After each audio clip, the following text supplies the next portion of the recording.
Merhaba, Zaza Eko kanalına hoş geldiniz. Bugün çok özel bir konuyu ele alıyoruz. Zazaların kutladığı bayramlar ve bu bayramların yine İrani dil ailesinden gelen kardeş halklar olan Talişler, Gilekler, Mazenderanlılar ve Goranlarla ortak yönleri. Bu konu bence çok kritik. Çünkü bayramlar bir halkın tarihsel belleğini, kökenini ve kültürel kimliğini en canlı biçimde yaşatan aynalardır. Zazaların bayramları. Önce Zazaların kendi özgün bayramlarına bakalım. Birincisi Kormuşkan, Siverek ve Çermik çevresinde Mart ayında kutlanan bahar bayramıdır. Nevruz dönemine denk gelir. Son yıllarda hem Alevi hem Sünni Zazalar tarafından benimsenmektedir. İkincisi Havtemal, Dersim yöresinde Alevi Zazalar tarafından Mart ayında kutlanır. Havtemalopil yani Büyük Havtemal ve Havtemalokıç yani Küçük Havtemal olarak iki ayrı kutlaması vardır. Üçüncüsü Kereçarseme. Yine Mart ayında kutlanan bu bayram adıyla doğrudan Çarşamba Suriye bağlanmaktadır. Ateş üzerinden atlama, barınma ve yeni yıla temiz başlama ritüeli bu bayramın özüdür. Dördüncüsü Neve Marti. Mart 9'u Alevi Zaza geleneğinde 22 Mart'a denk gelen Nevruz kutlamasıdır. Beşincisi Gaant. Dersim, Koçgiri, Varto dolaylarında Rumi takvime göre 13 Ocağı yakın tarihlerde kutlanan kış yılbaşısı. Kışın karanlık noktasında ışığı ve yeni yılı karşılayan bir şenlik. Dil bilimciler Gaant'ın kökeninin Hristiyan, Zerdüşt sentezinden geldiğini söylüyor. Hazar dilleri halkları, Talişler, Gilekler, Mazenderanlılar ve Goranlar. Bu dört halk da Zaza'yla aynı anakoldan yani Kuzeybatı İrani dil ailesinden geliyor.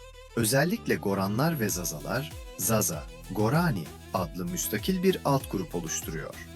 Talişler, Novruz, bahar yılbaşısı, ateş yakma, özel yemekler. Çarşamba Suri, Nevruz öncesi ateş üzerinden atlama. Yalda gecesi, 21 Aralık kış gün dönümünde aile toplantısı, nar, ceviz, hafız şiiri. Tirgan, Temmuz başında su şenliği, yağmur duası. Gilekler, Nevruz, Toşetare adlı 7 otlu yemekle kutlanır. Çarşamba Suri, ev önünde ateş yakma.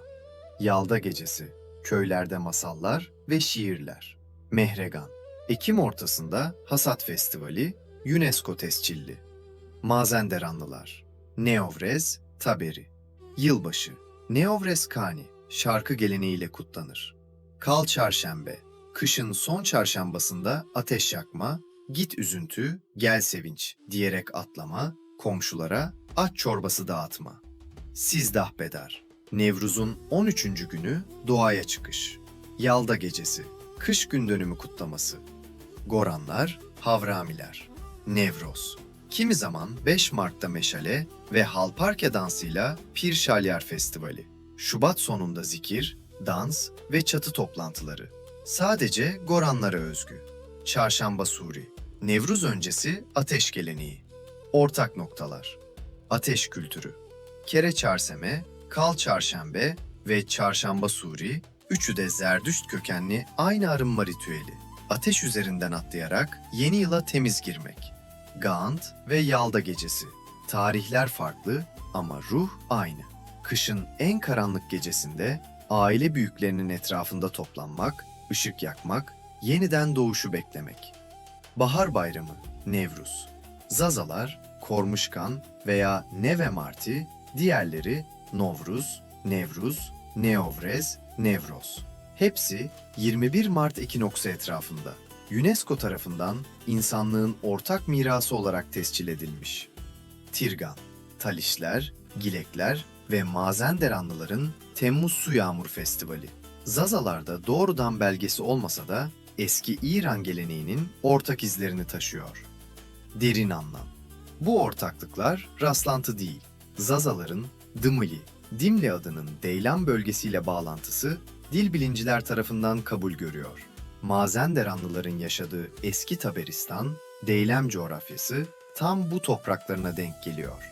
Bayramlardaki bu ortaklık şunu söylüyor: bu halklar sadece dil akrabası değil, tarihsel ve kültürel bellek akrabası. Kapanış. Eğer bu konuları ilgi çekici buluyorsanız videoyu beğenin. Yorumlarda şunu paylaşın: sizin yörenizde Gaant ya da Kormuşkan kutlanıyor mu? Kanala abone olun. Görüşmek üzere.